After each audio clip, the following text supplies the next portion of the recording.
नमस्कार किसान भाइयों, गर्मियों का माह यानी कि मार्च और अप्रैल की महीना, अगर गर्मियों में आप मूली की खेती करना चाहते हैं तो किस तरीके से मूली की खेती करें जिससे जो मूली की पौधे के विकास जल्द हो सके, अच्छी मूली की फलियां लगे एवं मूली जो मार्केट में सही समय पर पहुंचे जिसके कारण से आपको अच्छी रेट मिल पाए। तो इसके लिए सही विधि का इस्तेमाल करके आपको मूली की खेती करना चाहिए जो आपको कम से कम समय में तैयार हो जाएगी। तो चलिए वीडियो को शुरू करते हैं। वीडियो शुरू करने से पहले आप लोगों ने इस चैनल को अभी तक सब्सक्राइब नहीं किया है तो चैनल को सब्सक्राइब और वीडियो को लाइक कर दीजिए।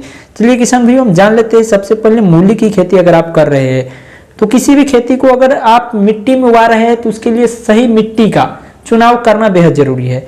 अगर आप मिट्टी ही सही उसका चुनाव ना कर पाएंगे तो इसके कारण से आपका मूली की पौधे की विकास भी नहीं होगी और साथ में जो आपका मूली का जो फल है, कंद है, वो भी अच्छी नहीं निकल पाएगी। तो इसके लिए आपको अधिक उत्पादन चाहिए तो आपको बलुई दोमट मिट्टी की आवश्यकता होती है। और वही बात कर लेते हैं, आप मिट्टी का चुनाव कर लेते हैं बलुई दोमट मिट्टी। ऐसे तो आप किसी भी मिट्टी में उगा सकते हैं लेकिन ज्यादातर उत्पादन बलुई दोमट मिट्टी में मिलती है। वही पीएच मान की बात करें तो 6 से 7 के बीच पीएच मान होने चाहिए।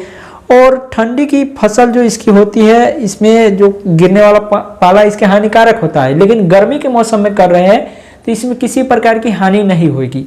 तो इस समय पे सही तरीके से की जाए कि तो बहुत ही अच्छी उत्पादन आपको मिलेगी। और बात कर लेते हैं, जब इतना चीज हो गया तो उसके बाद खेत की तैयारी किस प्रकार से करें।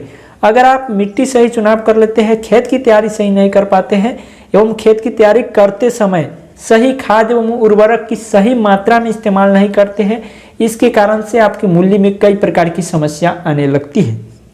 मूली की खेती में बीजों की रोपाई से पहले खेत को तैयार कर लेना है आपको। इसके लिए सबसे पहले मिट्टी पलटने वाले हलों से खेत की एक बार गहरी जुताई कर देनी है। इससे होगा क्या, जो पुरानी फसल है उसकी जो भी अवशेष पदार्थ है वो बिल्कुल तरीके से नष्ट हो जाएगी।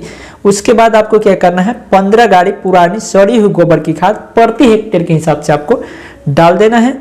और जैसे ही आप 15 गाड़ी गोबर की खाद डालते हैं उसके बाद एक बार कल्टीवेटर से जुताई करके और एक बार आपको सिंचाई कर देनी है और फिर से आपको मिट्टी को भुरभुरी करा लेनी है।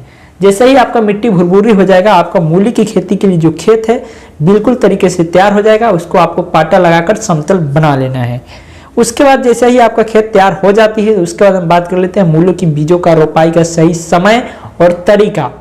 मूली की बीजों की रोपाई समतल और मेड़ आप दोनों प्रकार से कर सकते हैं, लेकिन मेड़ विधि मैं यहाँ पे सजेस्ट करूंगा, ज्यादा बेटर रहेगा आपके लिए। समतल भूमि में रोपाई करने के लिए ड्रिल विधि का इस्तेमाल करेंगे तो बेहतर रहेगा तथा बीज की रोपाई के समय प्रत्येक बीज के मध्य आपको 5 सेंटीमीटर की दूरी रखनी पड़ेगी। और इसके अतिरिक्त यदि मूली बीजों की रोपाई मेड़ पर हाथ द्वारा कर रहे हैं आप तो प्रत्येक बीज के मध्य जो होती है 5 सेंटीमीटर की दूरी अवश्य रखें। इसके अलावा कुछ किसान भाई बीज की रोपाई छिड़काव विधि से भी करते हैं, तो आप छिड़काव विधि से भी कर सकते हैं, लेकिन छिड़काव विधि में मूली की बीजों को समतल खेत में छिड़क कर जिसके बाद खेत में कल्टीवेटर लगाकर पीछे हल्का पाटा बांधकर आपको 2 से 3 हल्की जुताई कर देनी है, जिसमें 3 से 5 सेंटीमीटर गहराई में दब जाएगा आपका बीज। तो इससे बेटर रहेगा आपकी पौधे के विकास के लिए। मूली की पौधे की सिंचाई की बात करें तो मूली के बीजों की रोपाई को नम भूमि में किया जाता है, इसलिए जो पौधे रोपाई के तुरंत बाद इसकी पहली सिंचाई कर दी जाती है। तो इन सारी जानकारियों को आपको रखना है ध्यानपूर्वक। और हम आपसे मिलते हैं अगले वीडियो में किसी और नए टॉपिक के साथ। तब तक जय हिंद भारत, वंदे मातरम, जय जवान जय किसान। और भी किसान भाइयों तक ये वीडियो को ज़्यादा से ज़्यादा शेयर करें।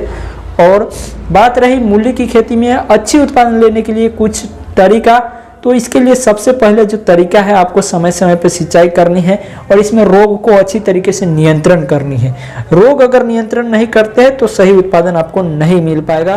तो रोग नियंत्रण करना बेहद जरूरी है।